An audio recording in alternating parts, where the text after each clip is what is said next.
And you're there. Yeah. Yeah, that's a great place to be.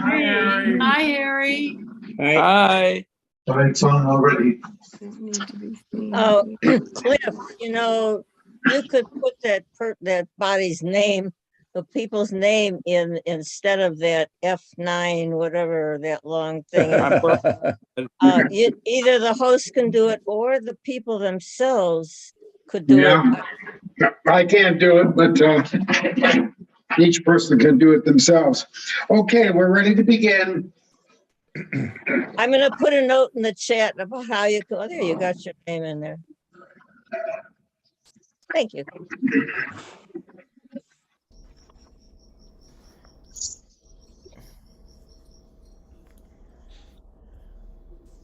Welcome to the Global Justice Report, an online production of the Center for Global Justice, del Centro para la Justicia Global.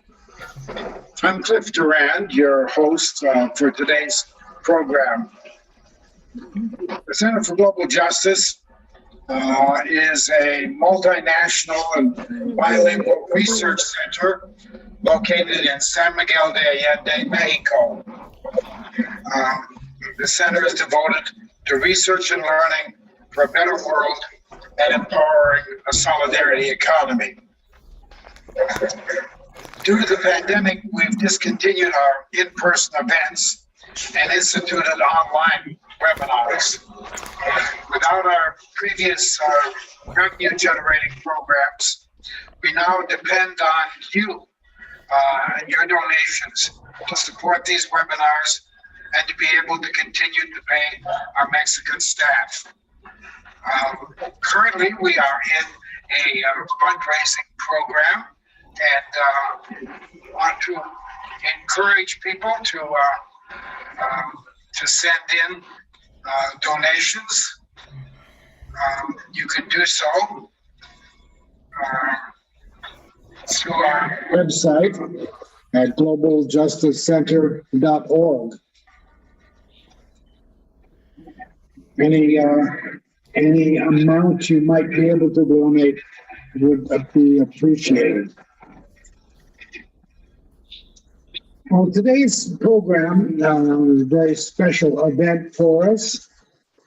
We have with us members who went on a trip to Cuba that the center sent in last month.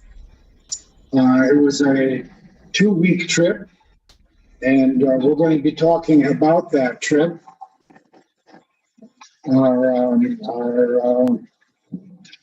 Our impressions, our questions, our ideas, our experiences, and so we'll be having just an informal dialogue about that, which we invite people to participate in.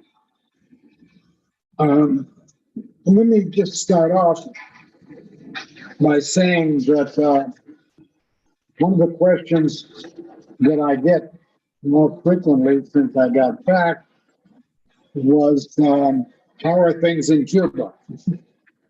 And actually, the situation is very tight economically.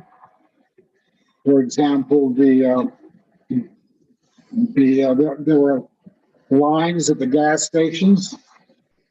Our bus driver had to go in the middle of the night to get gas. We also know that there are food shortages, although we did not experience that. We were, in fact, we were overfed, and that frequently happens with tourists. We get special treatment, but most Cubans are finding that they have difficulty getting food or more than the minimal rice and beans.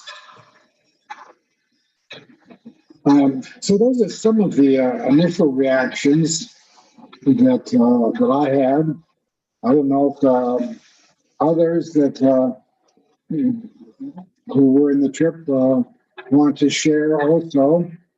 I can share something, Cliff, following on your comment, that I hadn't been to Cuba since 2012, and sort of a comparative experiment in what's going on.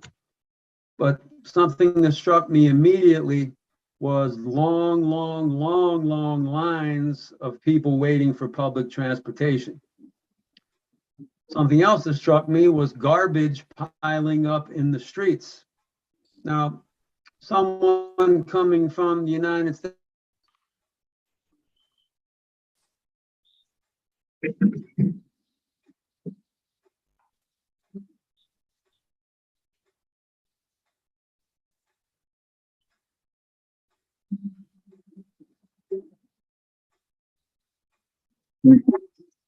Doug seems to be frozen.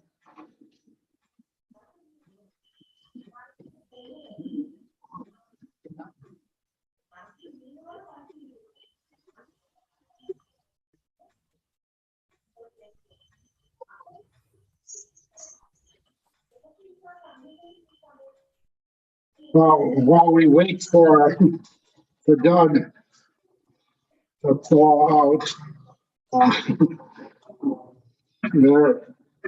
you're back. Okay. it out. But I was talking about, I don't know when I faded out, but the two problems I was mentioning, public transportation and garbage.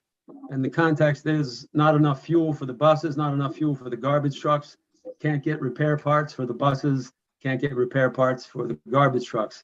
And that's part of a complicated set of problems that I'm guessing everyone is aware of.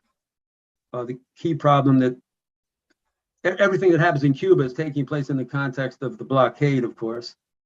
But on top of the blockade, there's the consequences of the pandemic, which again, I'm guessing everyone knows, shut down Cuba for 2 years. So that reduced the much needed currency that Cuba needs because they had to cancel tourism.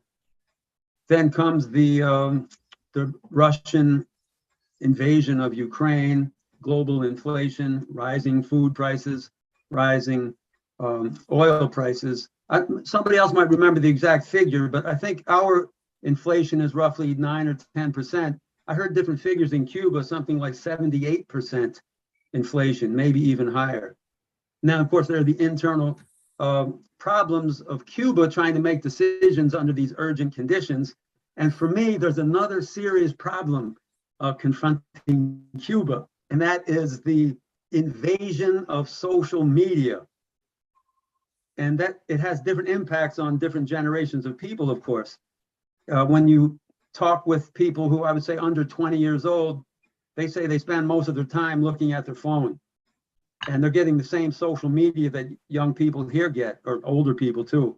It's Facebook, it's Twitter, it's Instagram, it's TikTok, it's WhatsApp. And I think that it creates in my view, it's creating a very serious complication in Cuba as to maintaining socialist consciousness and socialist commitment under these conditions of an influx of corporate capitalist propaganda through the phones. And then, as Cliff is pointing out, many people told us that the conditions right now in Cuba are worse than the special period. So you have this problem of anyone who's 30 years old or younger, they've only experienced the revolution under conditions of deprivation. So I heard in conversations with young people, I often heard the word pessimism creep into the conversation. Talk to people who are older than 50, you hear that many people say, I'm a fidelista. People in between those age groups, it's more complicated. But I mean, those are some initial thoughts to come to mind after Cliff's initial thoughts. Can I add one thing to this? And that is that on the one hand, you have the transportation problem that you point out and the food problem. But it's also the case that on the other hand, you have a certain segment of the population that clearly does not suffer from these problems. Mhm. And so, I mean, you see buses that are overloaded or falling apart, but you see also people driving around in, new or virtually new European cars.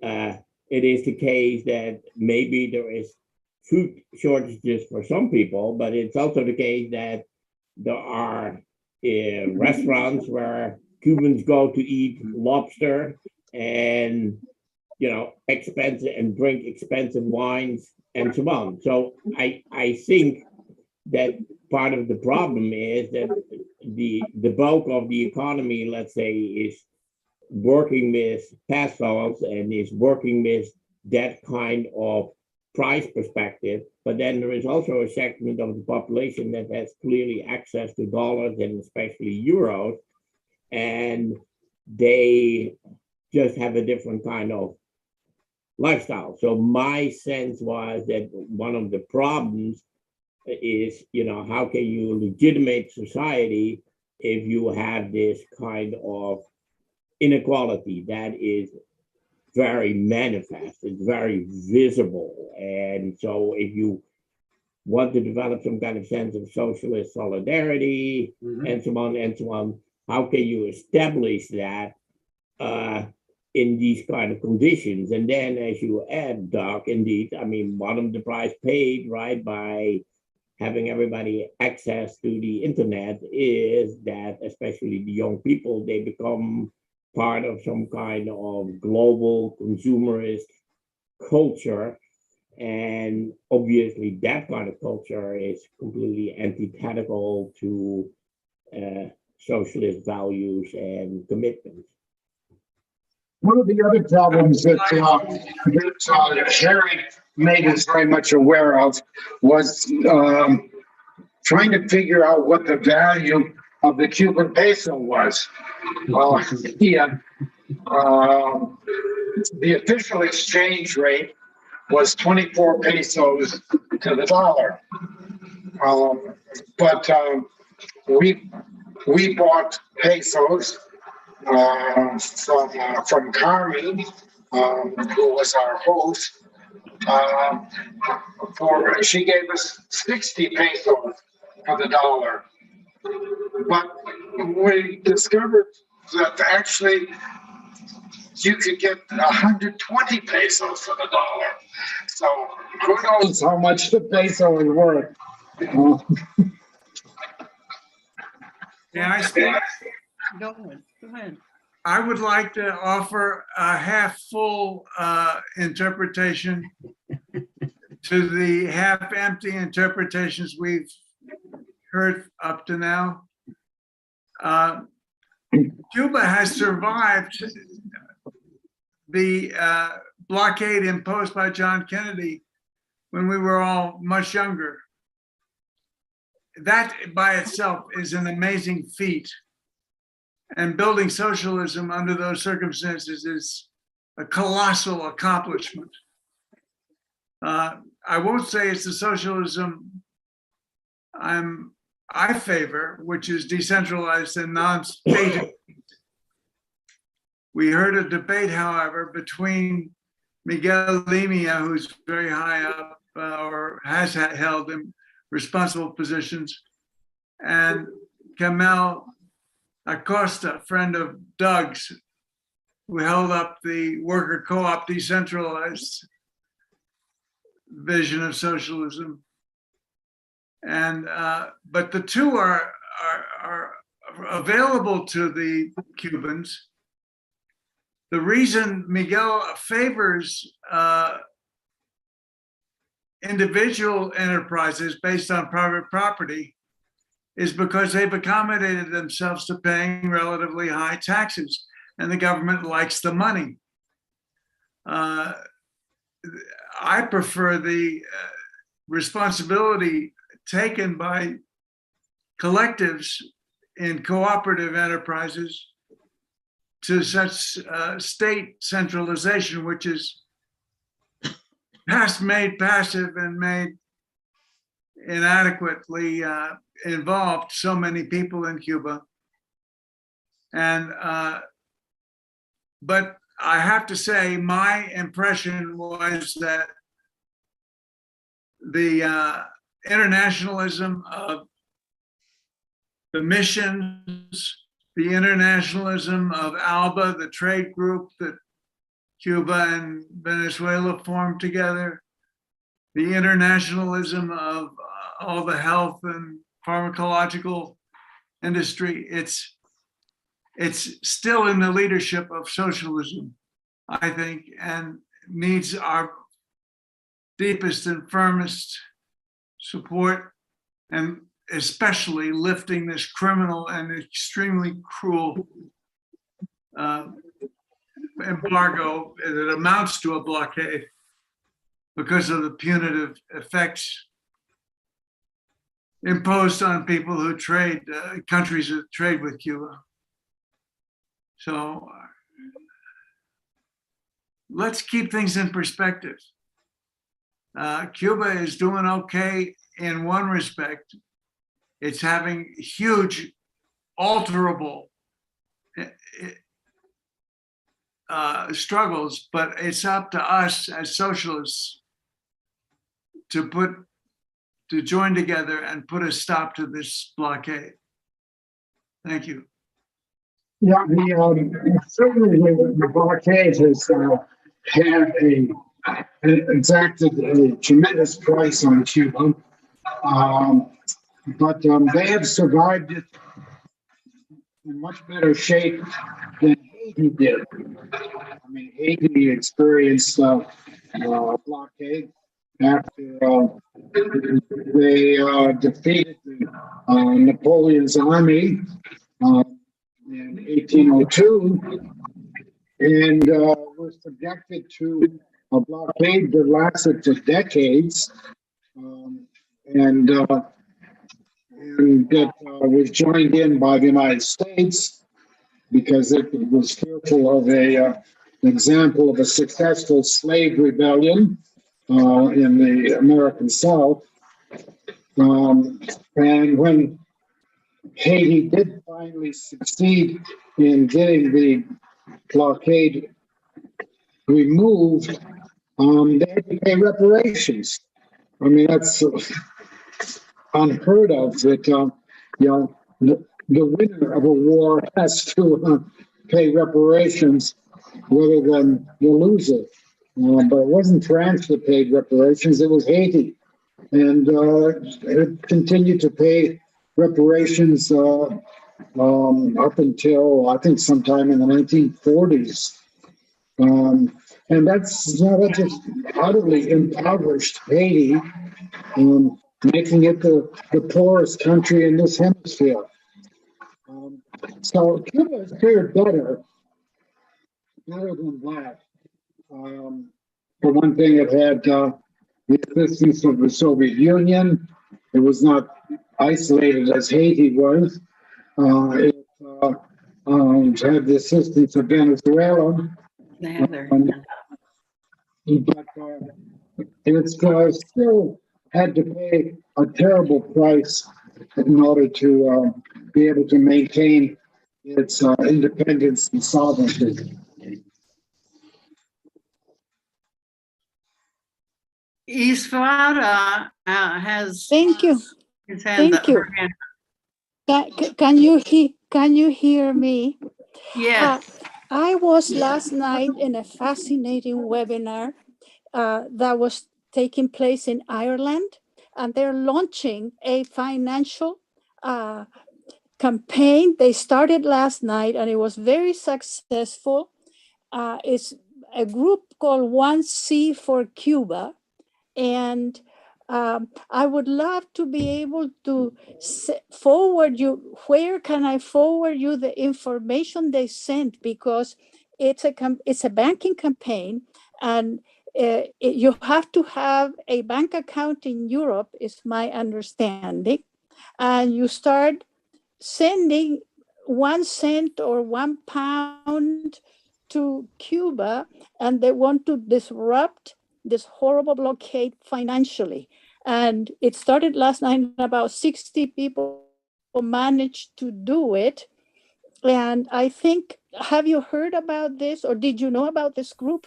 And if not, I would love to send you the information and you can analyze it and look at it, because it's a brilliant, really, it's young people, they understand finances, they understand banking. And I was wondering if any of you had heard about it. And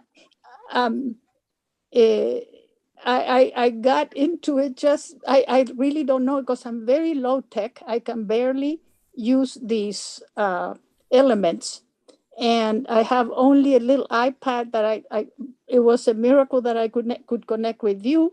And it keeps telling me that I have to upgrade because this is a very old iPad. So unfortunately, I cannot be very helpful with technology, but I think I can send an email to people and forward this information that I got from this group in Ireland. And it would be good to establish this contact with the Europeans who are trying to stop this blockade with a very intelligent plan. So that's my question. And is there interest, and where can I send the information if I can manage to send you an email forwarding the information that I received? Thank you.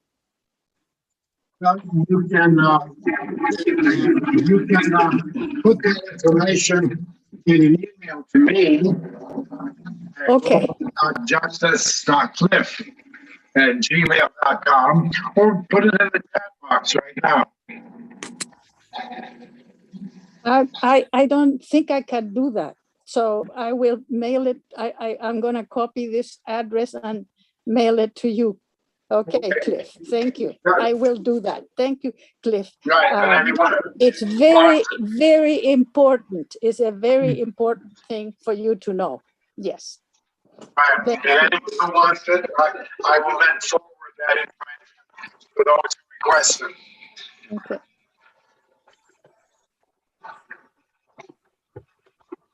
Cliff, Yeah. Bob mentioned Carell, and Carell sent a statement that he was hoping that could be shared with the group. Can I share that statement? I can read it. Sure, go right ahead. I think it'll help open up the conversation, because Carell's voice is a voice from Cuba. Carell is, Carell's 46 years old. He worked for many years as a translator at some of the conferences that Cliff organized. He's a professor at the university, and he works at the Latin American Institute for the Social Sciences, where he works with his girlfriend, who meets regularly with the president of Cuba to discuss matters of how to address the growing inequality. Okay, so it might take a few minutes to, I'm going to share these ideas from Carell. And he's addressing two questions. What are the key crises facing Cuba? And what are possible solutions to these crises?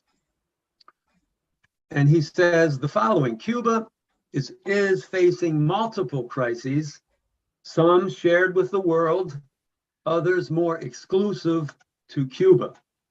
The former, those shared with the world, we all know well. There are the echoes of the pandemic, the crisis derived from the war in the Ukraine, including rising prices of food, fuel, and fertilizers, the environmental crisis, the disinformation crisis, the climate crisis, and others. Myself, again, I'd throw in the social media crisis. Okay, so the latter crises perhaps are more difficult to understand. There may be various views from different scholars. Mine, Carell, is that we face two main crises among the ones more exclusive to Cuba. The crisis of the Cuba-US relations, that's one, and two, the crisis of the Cuban model of socialism. The former is deep. It's historical, it's political, and it's economic.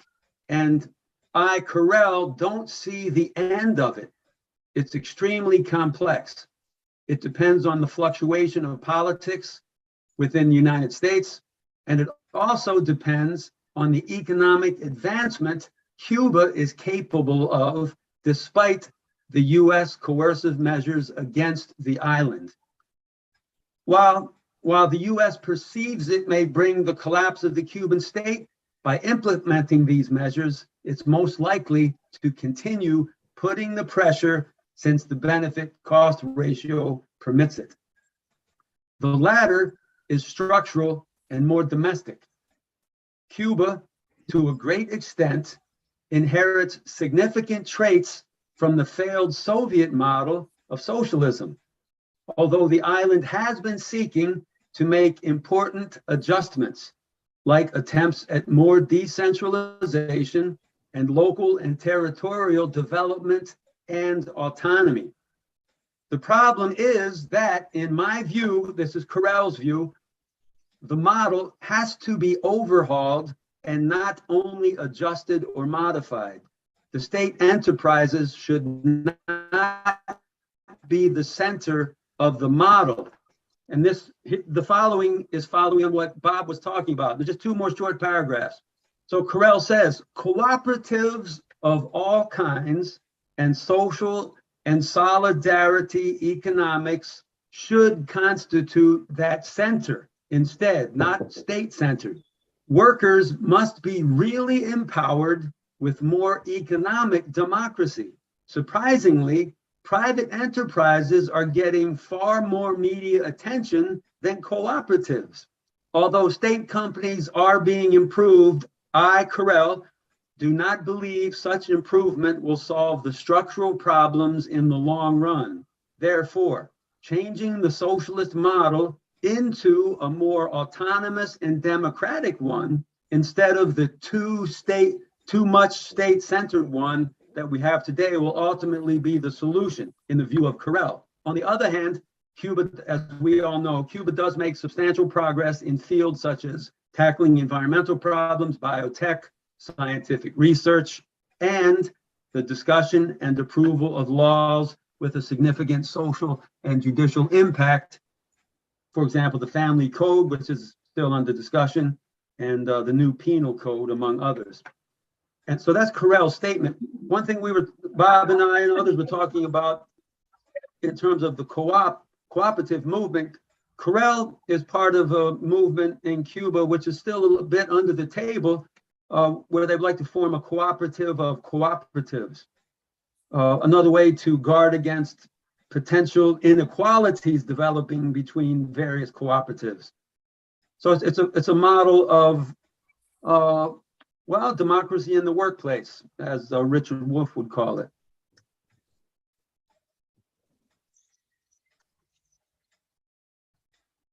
And is Joe still with us? Yeah, Joe has a lot to say about the co-ops,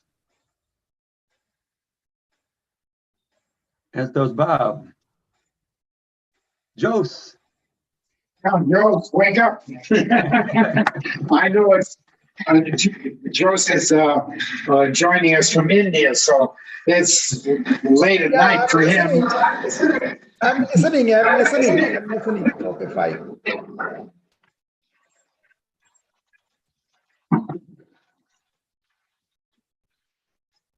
So how are you, Doc? Yeah, I'm fine. I think everyone else is fine. Okay, fine. Somebody showing the hand, you can give a chance to them for Hari Kombal. Okay. But Joe, we were talking about cooperatives, and I thought you might have something to share around that concept, or the idea of cooperatives. Yeah, Doc, you very rightly mentioned about the problems of urban transport. I also support you. I have seen that there. I got some information. I had a discussion with a few people in near to that our Martin Luther King Center. I could make out that there, half an hour, they have to wait for getting a vehicle to reach 5 to 10 kilometers side. This is what the normal procedure. This is one point. And second point, what I have seen when we travel from Havana to Santa Clara, and when we return back to Santa Clara to Cuba, I have seen that there are a lot of people in the roadside. They actually showed the hand. And some of the people, what happened in their hand, I have seen that they're the currency, peso notes, and they showed that there, that you give a lift to this side or that side, we will pay for you. That is what they're the symbolic gesture. They put their pizza in their hand. And when our vehicle was a different one, when they felt that our vehicle is not stopped and our vehicle is not in a position to take them to either to Santa Clara when we are going to Santa Clara and coming back to Havana, also same thing. And immediately I could read their face, body language and all things. There's some amount of disappointment. What I have seen that there's a lot of problem as far as the urban transport is concerned, that you have to think in that. And another incident, very interesting thing, I was in the Martin Luther King Center.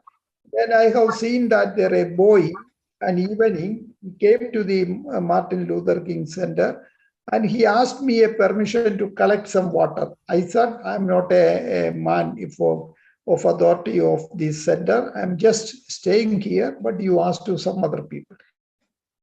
Then I also could gather some information from that boy. Then he said that there, see, alternative days only in that locality, municipal water is coming, water supply service is coming, is very poor.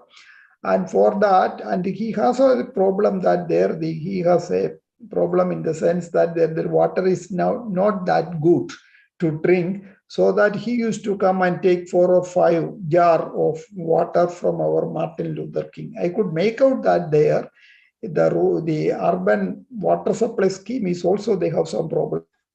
There is an alternative days only they used to get the water supply. So the point is that they are in the urban transport sector. I think the Cuban can think about some kind of a cooperative venture in the urban transport sector.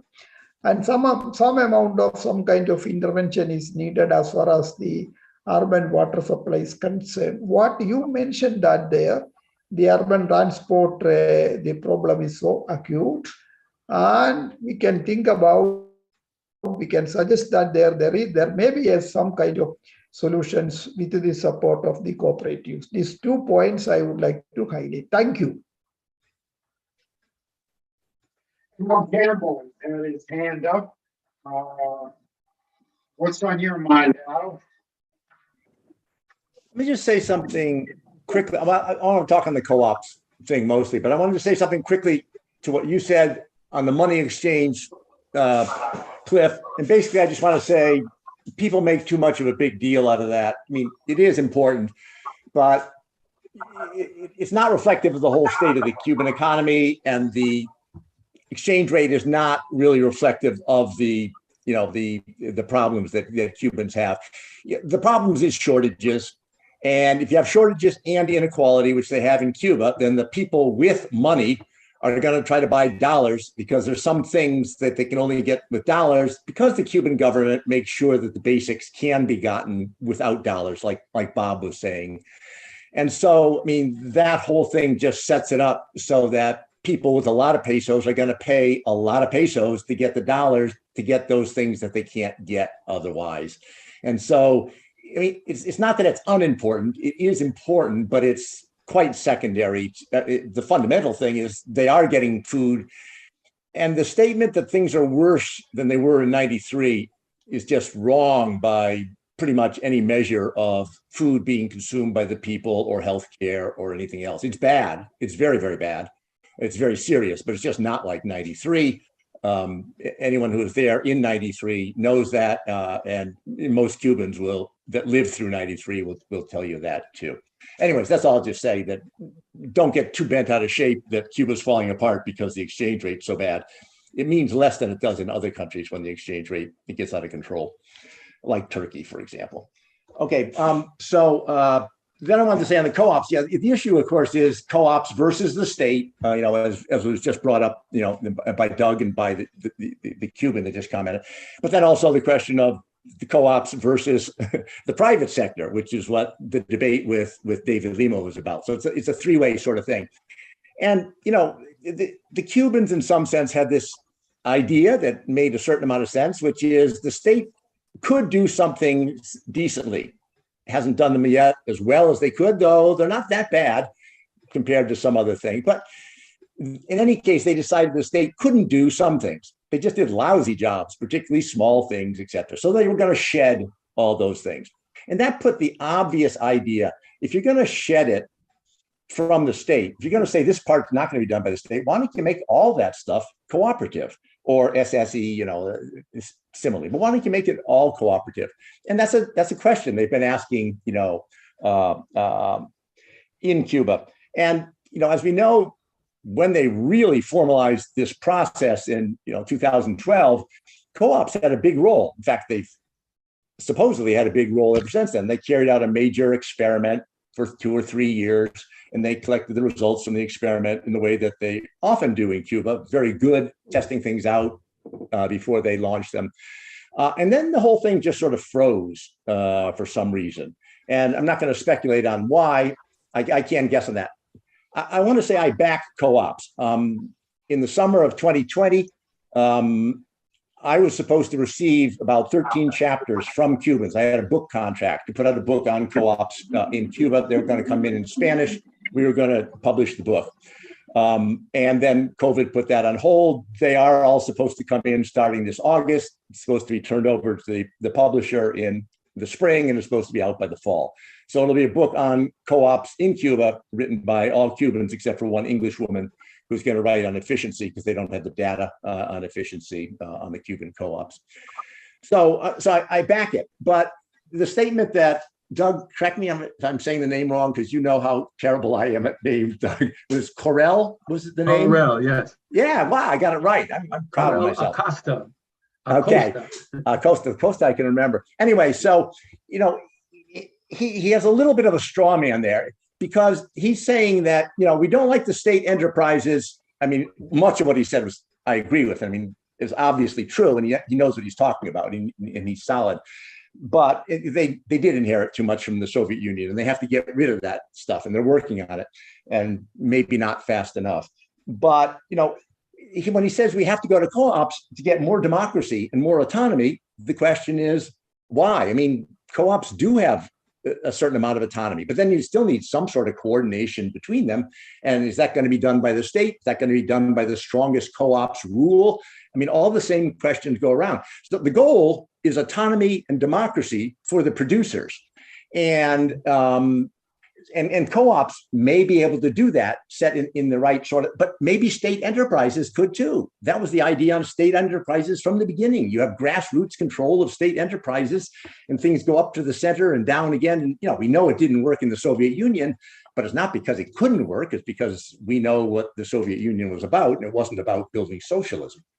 And so I also want to say is that his points are good. And I actually think co-ops should be expanded in Cuba. I'm actually participating in doing that, et cetera, et cetera. But we don't want to set up straw men. The people on the other side share many of our ideas on trying to expand democracy, but they think that the state sector should have that too. And, that's something that the Cubans will work out and will follow and stuff like that. But and I'll just end here, coming to the versus the private sector.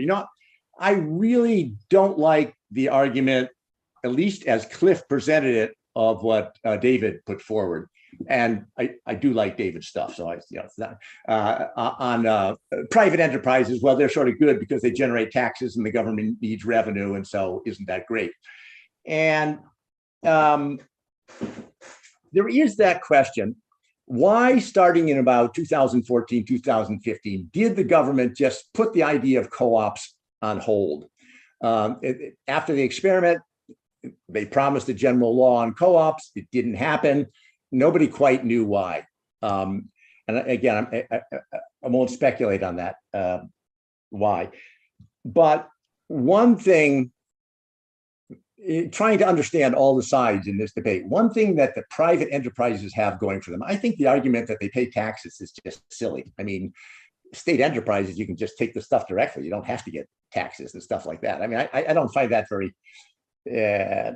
very convincing. But one thing they do have is that if you're going to start up small enterprises, you need capital somewhere to start it up. I mean, that's just a fact of life. And where's the capital going to come from? Well, the state of Cuba doesn't have capital to start up a lot of small enterprises. Doesn't even have capital to lend to people to start up. And so what are they counting on? They're counting on the emigre community.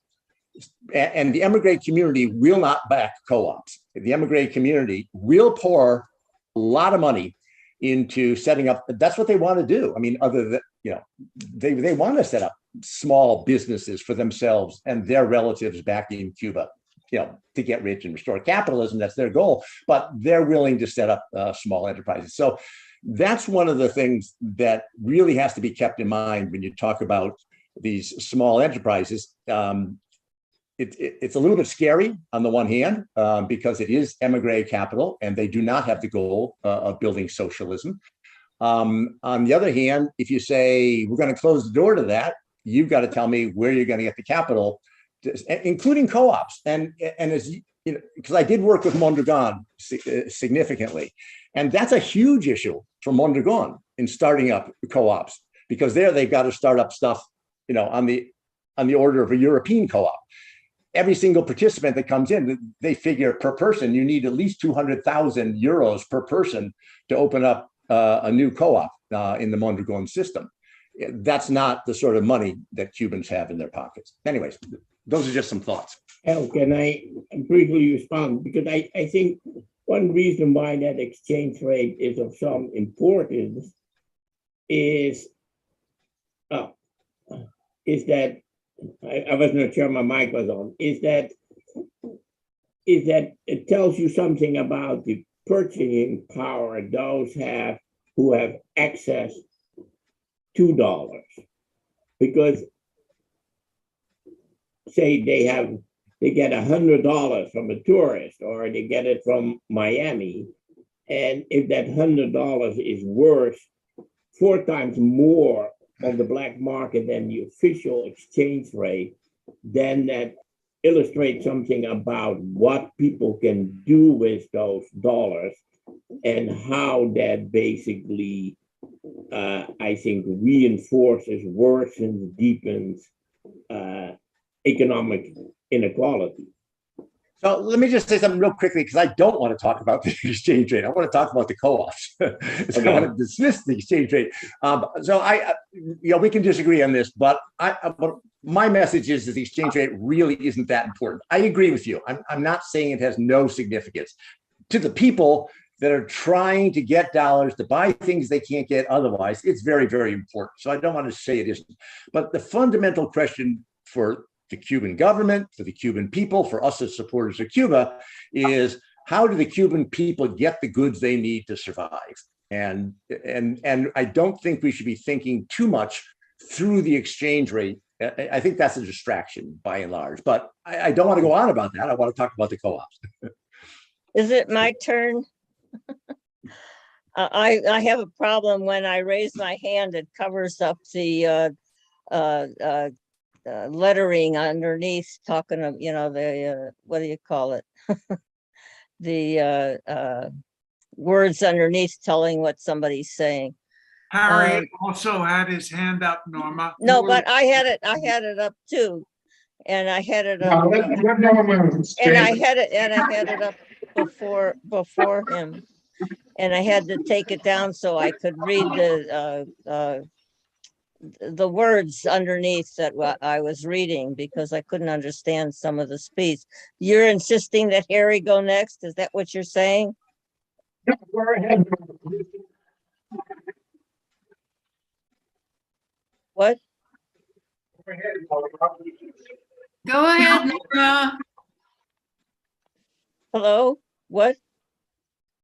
I'll defer to Norma. She was first.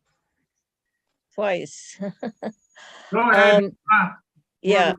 So my comment is that when they start arguing in favor of co-ops as the choice and democracy, that what's happening is that the mentality, the thinking of building socialism, communism is going away, and that's what Stalin fought against so hard, was maintaining the revolution, and why he was so hated, because he insisted on that the people deserve to be able to work for what they worked so hard to have and then to maintain through the Second World War, which was a Western attack on the Bolshevik Revolution. And the main statement that needs to be recalled is what Al said initially, and I thought well of what Al had to say, is that people had stuff, people could eat, and so on. I'm not asking people to live in difficult conditions, but it has to be recalled that people are getting along and don't have to sacrifice that major struggle, that major ideology that has so well driven what the Cuban people have been doing, what the rest of us have been doing in order to achieve what Cuba was fighting for, what the Soviet Union was fighting for. Okay. There are some people who are watching this on YouTube, and if you would like to get a comment to us, you can do so by sending it to global.justice.cliff@gmail.com. But Harry Garg is next. I'd like to make a brief statement and then ask you people, particularly those of you residing in Mexico, a question that I have. First, when we talk about the half empty, half full, I think we have to include into the calculus the level of mobilization of Cuba solidarity. The National Network on Cuba is very active. The U.S. Canadian organization is very active. IFCO has just organized Pastors for Peace events in the eastern part of the United States, the Midwest, and I think the West Coast. There are cities like the one Dean and I are residing in now, Milwaukee, that has monthly caravans. And some of them, ours are organized more by young people than elders. In addition, on the more negative side, legislation has been, last week was introduced into the House to open up the possibility of U.S. agricultural sales to Cuba. And that measure was defeated with a significant number of Democrats voting against it. And Menendez from New Jersey and Rubio from Florida continue to play a demonic role. And lastly, I would mention more on the positive side, and you all know this, that there was a huge money-raising campaign to purchase the instruments for inoculating people with the COVID vaccine.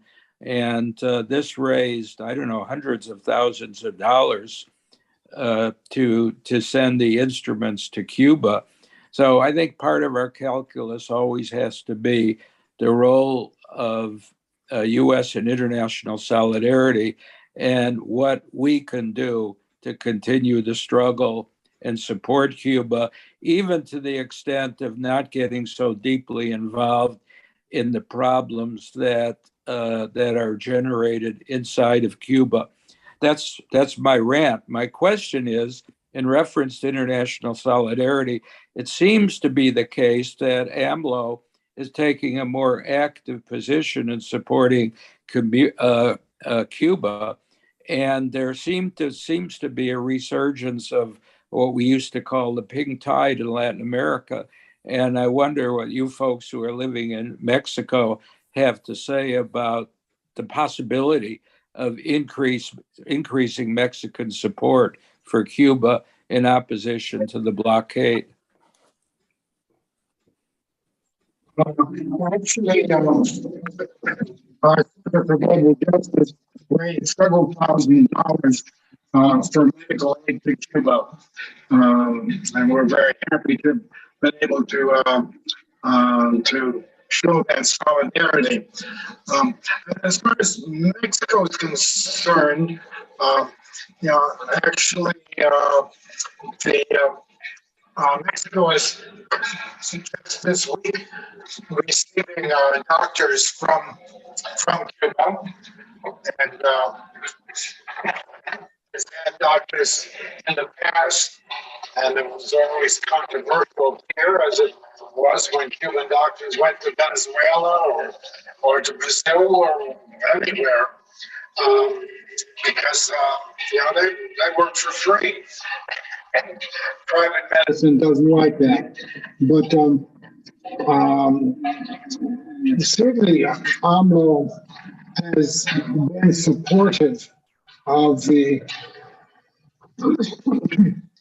effort to weaken the embargo, and was also among several countries that boycotted the summit of the Americas that Biden had, and that's important. We have increasing number of governments in Latin America that have taken a progressive turn. Colombia most recently, and most amazingly, since it was long one of the more reactionary countries. But it's encouraging to see a return of that pink tide, or at least hopefully with the election this fall in Brazil coming up with Lula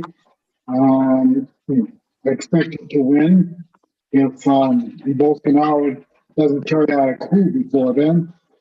But it's encouraging to see that that trend strengthening in Latin America.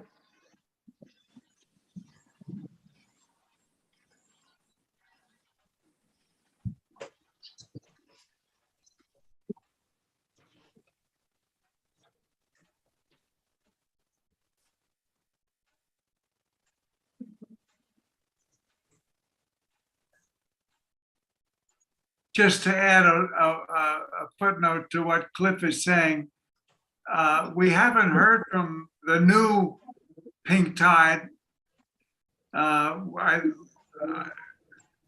Meanwhile, ALBA is growing. It includes most of the Caribbean countries. ALBA is a radical new formula for trade based on need and barter exchange of non-commodities, doctors for oil in the case of Cuba and Venezuela, a model for a post-globalization trading regimen. Cuba still continues to lead in plotting it thinks first of the global issues and second of its own, sends missions, medical missions everywhere they're needed.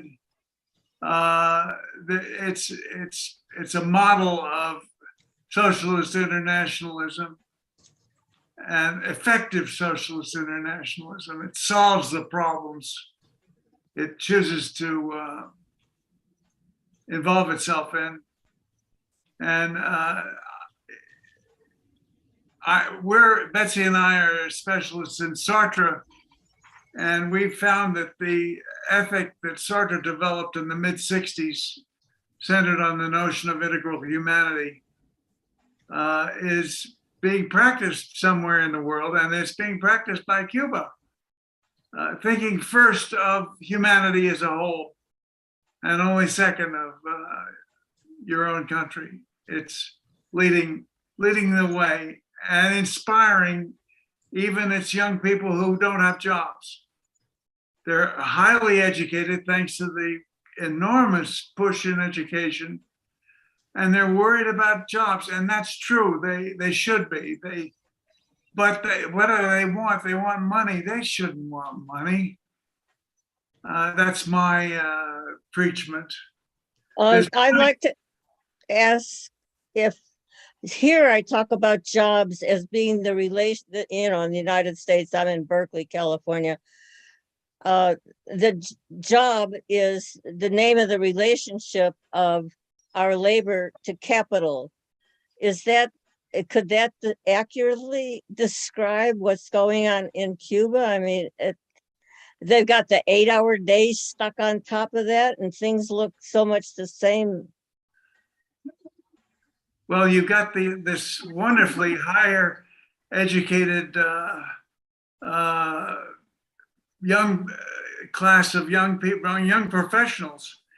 But Doug's discussion with a young woman at the FAC Entertainment Center was, I think, very revelatory. Perhaps you could tell about that, Doug.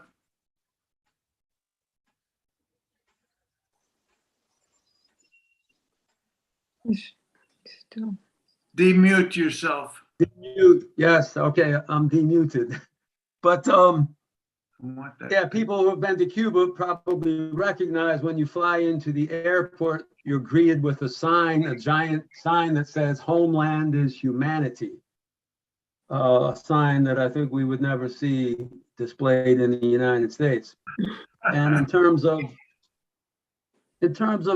commentary about Cuba, like perceptions of Cuba being like the perception being a half full, half empty perspective, I have to say that in my own case, I'm extremely reluctant to make judgments based on a 2-week visit.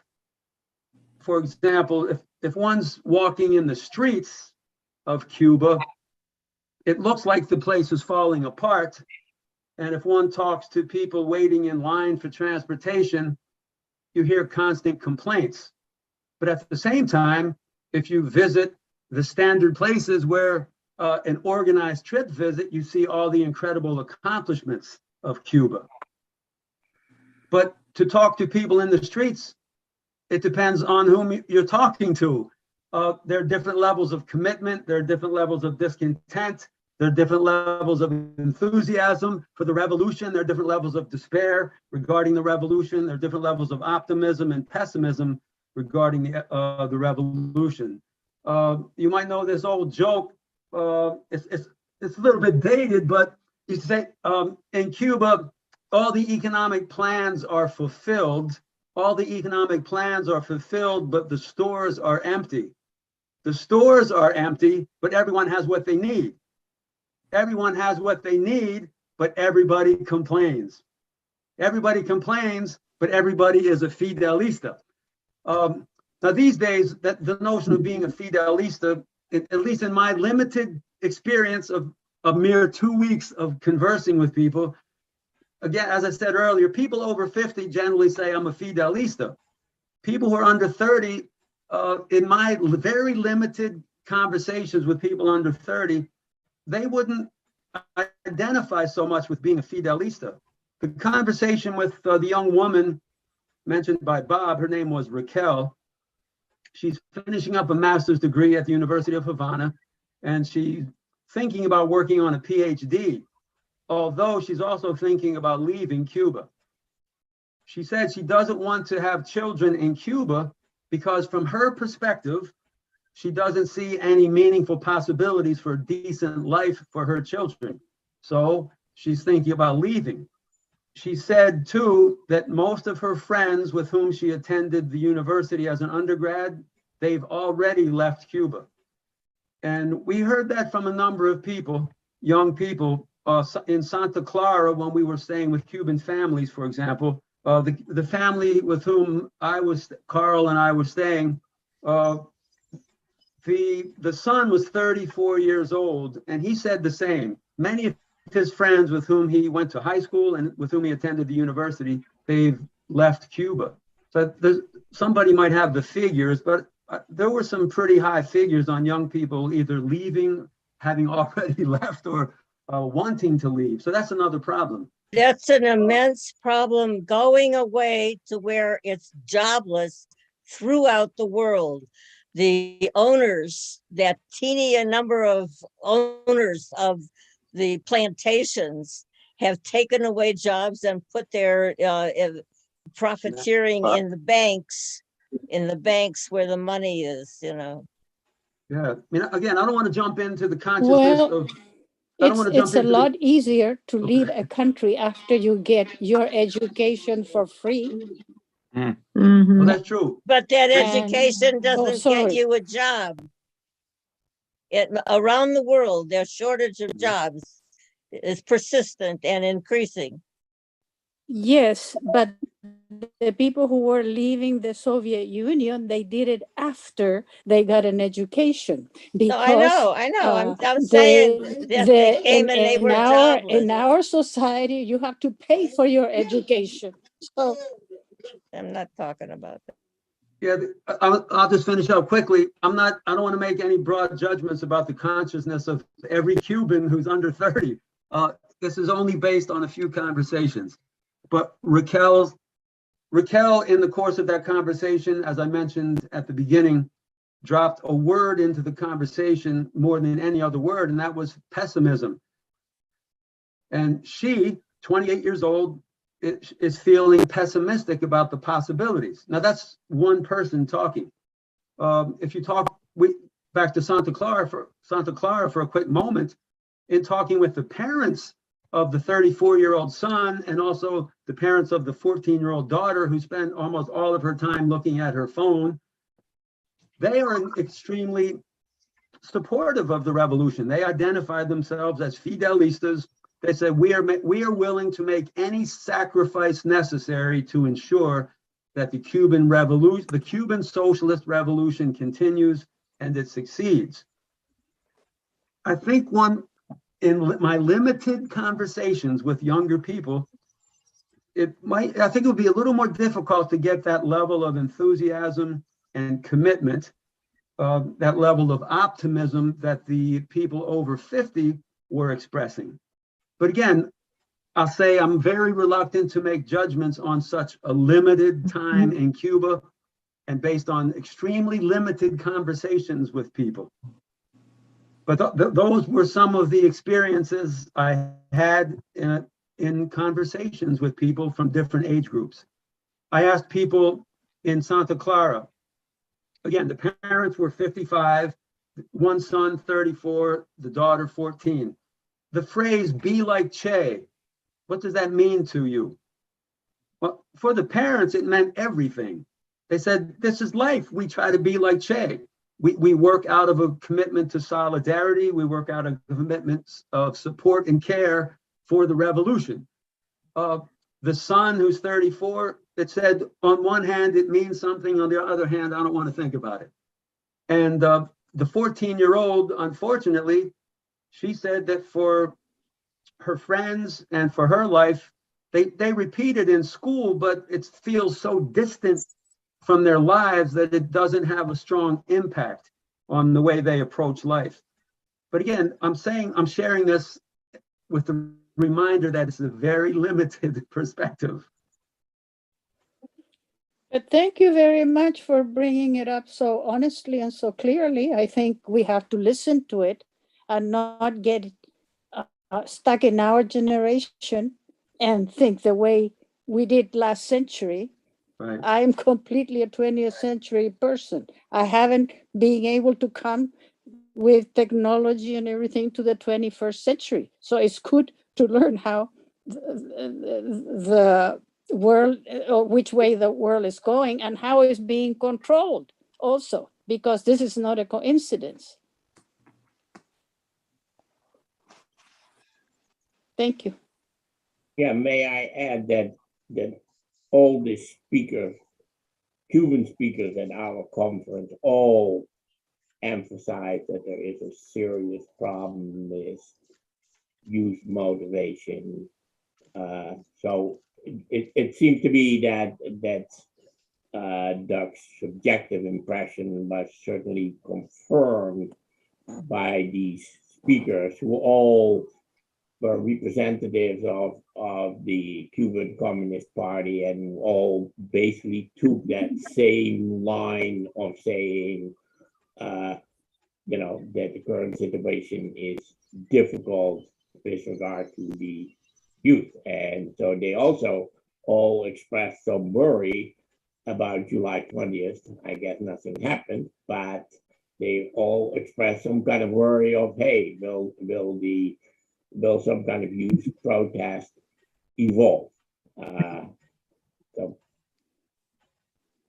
hi, Gail. Hey, Gail, Gail. and so is Jill Handberg, an old Cuba hand. Gail Burke has joined us. Do you have any reactions that you'd like to share with us? Well, since I hear you after an hour, I don't really know what has already been said, but I can just say I found our group's experience there very helpful to me to get an insight into the current struggles of Cuba and how much they're suffering under the embargo, and how difficult it is to coordinate a good response. But they are definitely trying their best, and they have several ideas that they're trying. The cooperatives movement, more examples or more leeway about how large cooperatives can be. So I was glad we saw that, and glad to see that medical students are still finding their education to be very valuable, and they're still playing a key role in that way, despite all its other many challenges being targeted by this embargo. So I was very happy to go. Thank you. Could I share something? Gail reminded me of something else that maybe others would like to address, because I know we had a conversation in Cuba about this, and that is some of the artwork displayed at the museum and some of the photographs displayed at the, what's the place called, Bob? The Factorum or something? I can't remember the name of the place. But there was a photo gallery, and they had some controversial photos, and a number of people said that even 10 years ago, the kinds of artwork and photography that was being displayed publicly probably would not have been displayed publicly. On the one hand, it appeared as though the artists and photographers were using their art and photography to make extremely harsh criticisms of the leadership and harsh criticisms of the possibility of the revolution continuing. Now, I can share a quick personal story. It's related to what Bob said. I was talking with this young woman named Raquel at the photo gallery. We spoke for quite a long time, but she asked me, okay, when you look at this photograph of the Jose Marti monument with a rising ocean covering half of the monument, how do you interpret that? So I said, well, I have two immediate interpretations. The artist is making a comment about global climate change, and Cuba is an island country and the oceans are rising. Second interpretation is the artist is trying to make a commentary about the way the blockade is sinking the revolution. Of course, that wasn't the controversy. People said it was controversial because some Cubans were interpreting it to mean that the artist was saying that the revolution itself is sinking, and the revolution is sinking because of problems inside Cuba. Now, other people might make some comments about some of the artworks that were displayed in the museum that we were told were seen as controversial artworks. Example of controversial art. Here's one that really struck me. That Fabrica del Arte. And And I'm sure it was quite controversial. I don't know if anyone had any comment on that.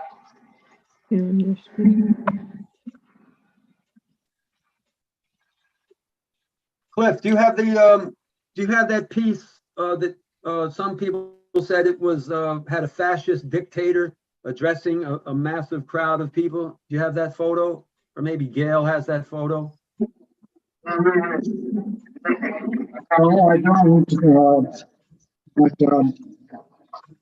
I thought I might share with you some of the photos that I do have that would be of interest to people.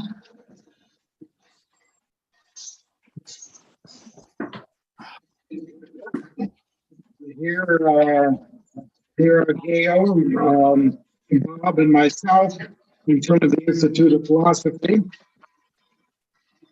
which was one of the sponsors of our first conference in Cuba 40 years ago, back in 1982. And here are some of the people involved in that conference.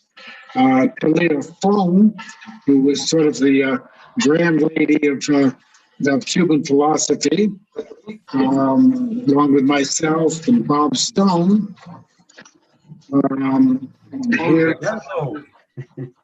Here's Olga Fernandez, who became director of the Institute of Philosophy for a good many years. And Concha Concepcion, who also headed up the Institute.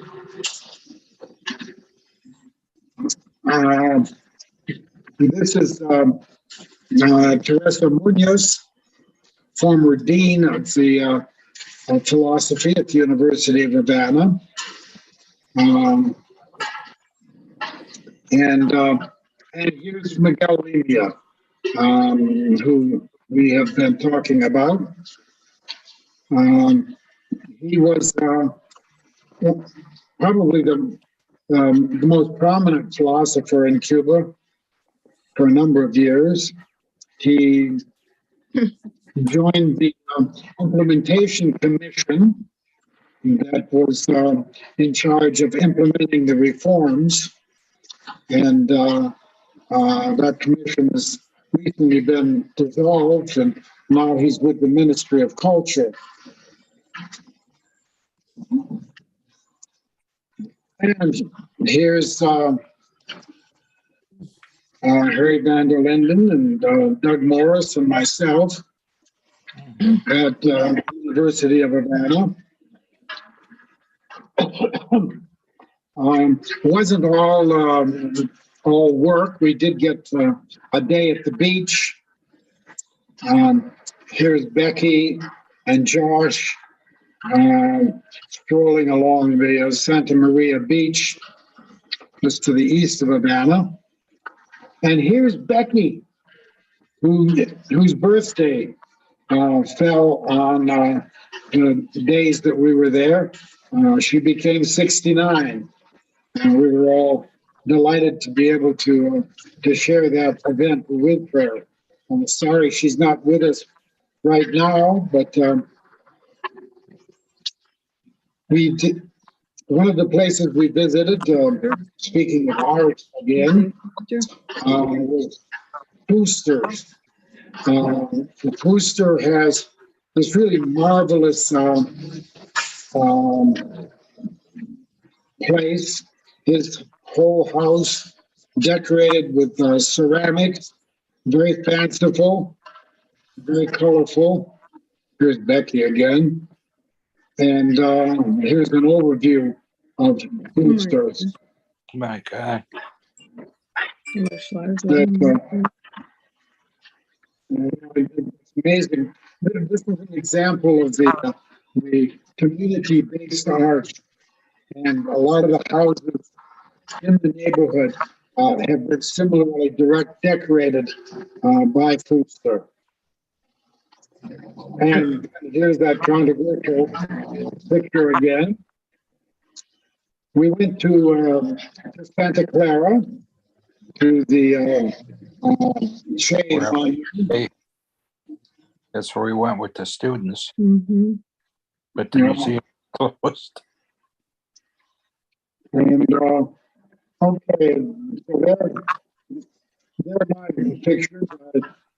Maybe others here have pictures they'd like to share as well.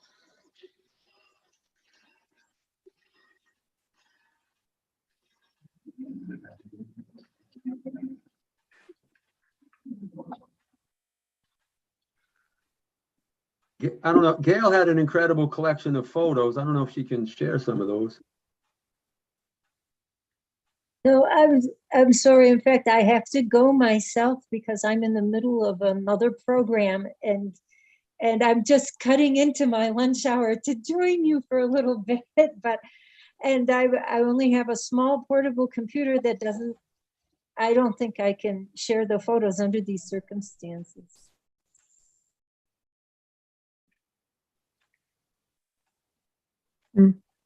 If you'd like, I can share a little bit about our visit to Santa Clara. Perhaps others can add to it.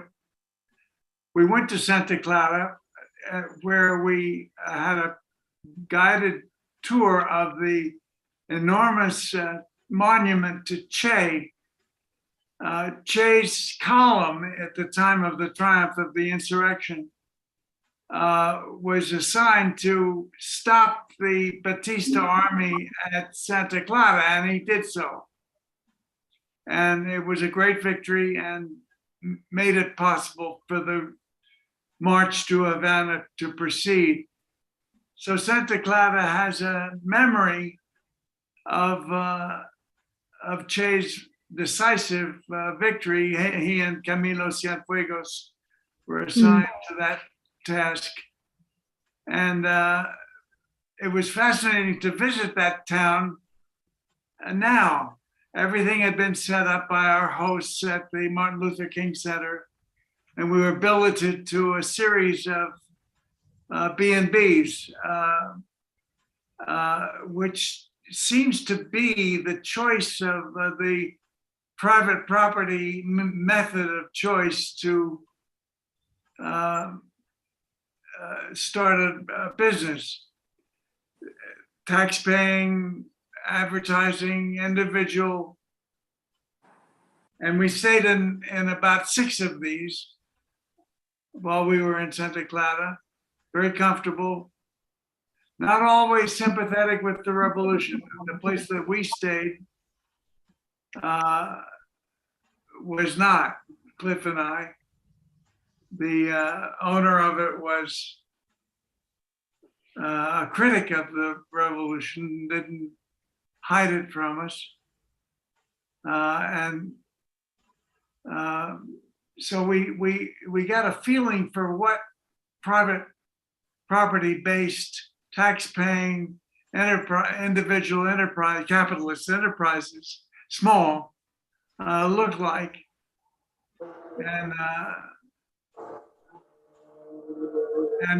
But the visit to the Che Memorial was quite stirring. It was evoked the caves that they lived in as guerrillas, and a huge display of Che memorabilia. In the middle of a huge gathering place, the statue to Che that you saw dominates a podium for enormous rallies, up to 100,000. So I just wanted to convey that little excursion we made 3 hours east of Havana to Santa Clara. Yeah, we stayed in private residences there because the U.S. government demands us from staying at hotels. The hotels, as well as the rest of the tourist facilities, like the tourist buses and so on, are operated by the Cuban military, and so the U.S. government forbids us to stay there. And so that ends up being a way that the U.S. is able to support the private enterprises of the homestays.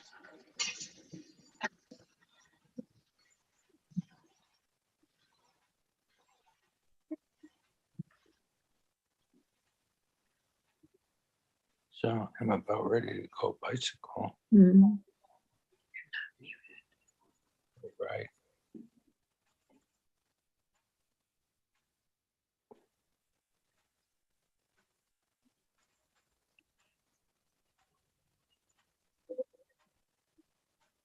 Any comments, thoughts? What do you think of our report? Oh, here, I just, Doug just sent a photo that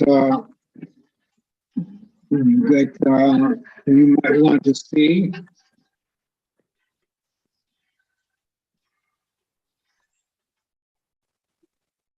You want to say a word about it, Doug? Well, there are different interpretations, and we discussed it in Cuba. One Cuban perspective is that the artist is critiquing the leadership, starting with Fidel, and Fidel is represented as a fascist dictator dictating to the faceless masses. That's one interpretation that makes it seem controversial. My own immediate thought was something different. I thought the artist was saying something about not Cuban fascism, but the threat of global fascism. Because as I look out at the world, the threat of fascism is not coming from Cuba, it's coming from the United States and Brazil and India, etc. So that was my interpretation. But again, people have different takes on artwork, we know that. But our guide, as you will recall, emphasized the presence of dissident art in the State Museum.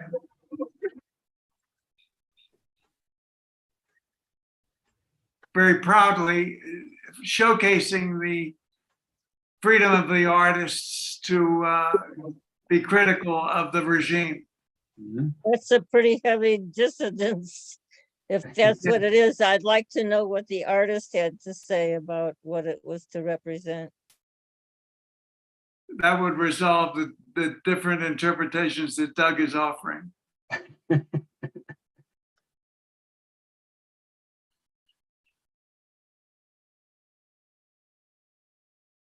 Yeah, so they don't kill them, these people, the same way they did in Nazi Germany. They don't kill them, period, in my opinion. Yeah, at all, right. Well, I see that Gail Presby has to leave us now, and the discussion is winding down.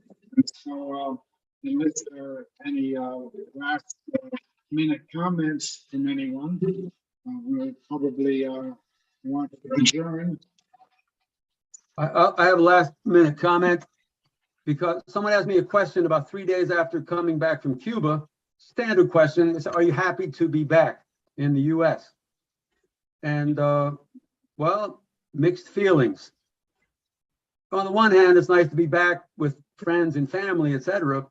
But on the other hand, I said, I'd like to be back in Cuba, because at least when you're in Cuba, you know that you're surrounded by a society of people who are working to solve problems. They're working to solve problems that are not only local problems, but as Bob pointed out quite clearly, Cuba's also working to address global problems. And as I see it, Cuba is carrying out this experiment in people first politics and economics, a socialist experiment that if it somehow doesn't spread beyond Cuba to the globe, the future of humanity is in serious question.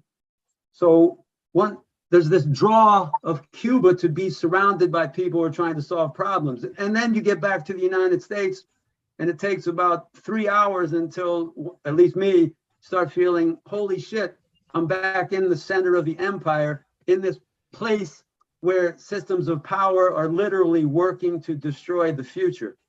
Where you have And- to work so hard to do what Cuba's doing. We all, you know, oh, I had some other, oh, the origin, of course, at this time, although people have risen in opposition to their oppression for millennia, with the onset of the socialist, of the communist revolution in Russia, that is an origin of what's going on now. And as I say, it has frightened our owners fantastically for that Bolshevik revolution ever to have existed. And it is the support, it is where people are drawing from. In fact, you talked about, somebody talked about the pink tide, for example, which is when I got through listening to it, especially with the oncoming in Brazil of Lula, when I got through listening to it, I went, hooray, we're winning. And then, of course, somebody else posted something that said, well, we're kind of winning. But that and communism is creeping into the world's people, which is exactly what's necessary. People's minds have to change, and they have to know, we all have to know we have friends everywhere that agree with us. So, because that's the way that we can get our victories won. If anyone is interested in visiting Cuba, Center for Global Justice is planning to send a trip there in early January. Of course, the winter months are our favorite time for heading to tropical Cuba. And it's also an interesting time because we expect to be there during the January 1st celebration of the triumph of the revolution. So if you're interested, visit our website, globaljusticecenter.org. If anybody's interested, Participate in the discussion today. I think Can I make Rita, an announcement, please? Rita has a I'm comment. sorry. Thank you. Hi, I'm here in the Bay Area. I work with the Saving Lives campaign with NNOC. And I appreciate all of this. I just want you all to know that following up on the successful campaign to help vaccinate millions of people in Cuba, there's a current urgent campaign now to purchase anesthesia machines that the Ministry of Health is particularly wanting. At the main trauma hospital in Havana, there are 23 operating rooms. There are sadly 2 working anesthesia machines. So it's critical, and the plan is to send a lot of surgical supplies, sutures and other things as well. It's a beautifully organized campaign, again, with global health partners, Bob Schwartz and others. It's extremely noble opportunity to, assist. It's really concrete. And if you look at the Global Health Partners website, it's ghpartners.org. Sorry. The page is up there and it explains in more detail about why this is so important. And of course, the donate button is there. We've raised a considerable amount, but there is quite a bit more needed to purchase all the anesthesia machines because they're expensive. And we have the license to send them. We have the shipping plans, so it's really viable. Thank you. thank you. Thank you for that information, Rita. And thank you to all of those who participated in the discussion today. I'm sorry that there are a number of those in our delegation who were not with us in this discussion today. Altogether, there were 13 in our trip, and hopefully you'll be able to hear them speak on other occasions. So for now, then, I want to sign off with just a word about our next program, next Monday. Why can't we decarbonize the U.S. economy? Talked by Richard Smith. I want to give thanks to our webinar team, Liz Mestris, Gregory Dearman, Roberto Robles, Olivia Canales, Bob Stone, Betsy Bowman, and myself. And now this is Cliff Durand signing off until next Monday. Thank you. Thanks, Cliff. Thank you. Thanks. Great show.